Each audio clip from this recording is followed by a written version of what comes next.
अस्सलाम वालेकुम रहमतुल्लाहि व बरकातुहू। अभी हमने अददों की तौसीह सूरत किस तरह की जाएगी ये देखे थे। अब हम आगे की मिसालें उसके आगे जारी करेंगे कि और हम किस तरह से अददों की तौसीह सूरत कर सकते हैं। जैसे यहाँ पर हम मिसाल लेंगे, एक मिसाल के तौर पे यहाँ पर लिए हमने अदद 25 की अदद है। तो इस अदद की तौसीह सूरत हम पहले देखेंगे कि किस तरह करते हैं। हमको पता है कि 5 इकाई के मुकाम पर है, ये 5 इकाई के मुकाम पर उसकी कीमत मुकामी कीमत 5 और 2 जो है दहाई के मुकाम पर है, इसलिए उसकी मुकामी कीमत 1 दहाई 10 और 2 दहाई 20। इस तरह 2 के मकामी कीमत हो जाएंगी 20 और हमने दोनों के बीच में जमा की अलामत लगा दी है। ये बन गया 25 की अदद का की तौसीह सूरत। 20 जमा 10 बराबर 25, 20 जमा 10 बराबर 25। ये 25 इस अदद की तौसीह सूरत कहलाएगी। तो इसके अलावा हमने सिफर वाले अदद की भी देख लेते हैं कि अगर किसी अदद के इकाई के मुकाम पर सिफर हो तो उसकी तौसीह सूरत किस तरह की जाएगी। जैसे हम यहाँ लेंगे 30 ही अदद है, इसकी हमको तौसीह सूरत बनानी है। तो यहाँ पर हमको ये बात समझ में आ रही है, हम मकामी कीमत देखते हुए उसकी तौसीह सूरत कर रहे हैं। जैसे यहाँ पर 30 की इकाई के मुकाम पर सिफर है तो इसको हम इकाई में सिफर लिखेंगे और दहाई में जो है 3 है तो 1 दहाई 10, 2 दहाई 20 और 3 दहाई 30। तो हमने यहाँ 30 लिखे। इस तरह दोनों को के बीच में जमा की अलामत लगा दिए तो 30 इस अदद की तौसीह सूरत बनी 30 जमा सिफर।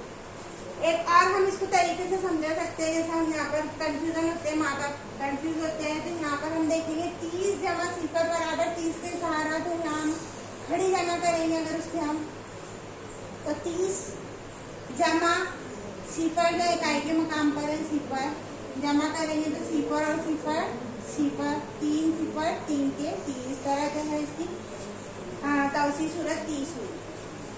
इसी तरह हम आगे मिसाल लिए तो यहाँ पर है 27।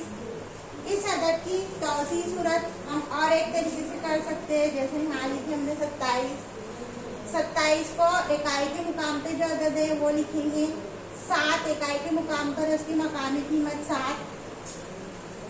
7 की मकामी कीमत 7 और 2 दहाई के मुकाम पर है इसलिए इसकी मकामी कीमत 20।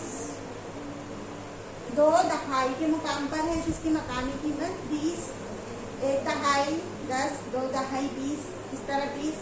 तो यहाँ पर जो है 27 की अदद की जो है तौसीह सूरत होगी 20 जमा 7। इसको हम उर्दू में इस तरह भी लिख सकते हैं 20 और 7, है ना, 20 और 7 27। और हमने इसको उर्दू में लिखे हैं। अब इसके बाद हम इसकी तौसीह सूरत के में इस तरह लिखेंगे उसको तो 20 जमा 7, ये उसकी तौसीह सूरत है। ये एक तरीका हुआ। दूसरा तरीका ये, अब हमने ये जो तरीका लेके इसका मतलब भी यही होता है कि हमने ये जो लिखे 20 जमा 7 इसको हम आसानी से यहाँ पर लिख सकते हैं 20 जमा 7, ये 27 की तौसीह सूरत है। अगर हमने यहाँ अदद बदले, दूसरी मिसाल ली हमने यहाँ पर 32 ली हमने,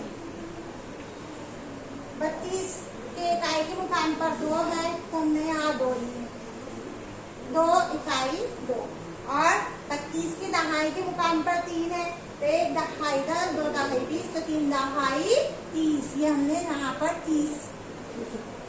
तो यहाँ पर हमको वापस से अदद मिलेंगे कि 30 और 2 इसकी पूरी की जो है तौसीह सूरत। इसको लिख सकते हैं हम 30 जमा 2।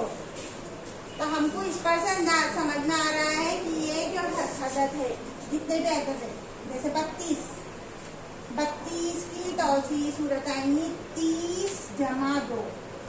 तो ये हमारा लिखने का एक और तरीका समझ में आया हमको। हमने ये एक तरीके से तौसीह सूरत लिखना सीखा और एक ये तरीके से तौसीह सूरत लिखना सीखे। तो हाँ, उम्मीद करती हूँ आप लोगों की समझ में आ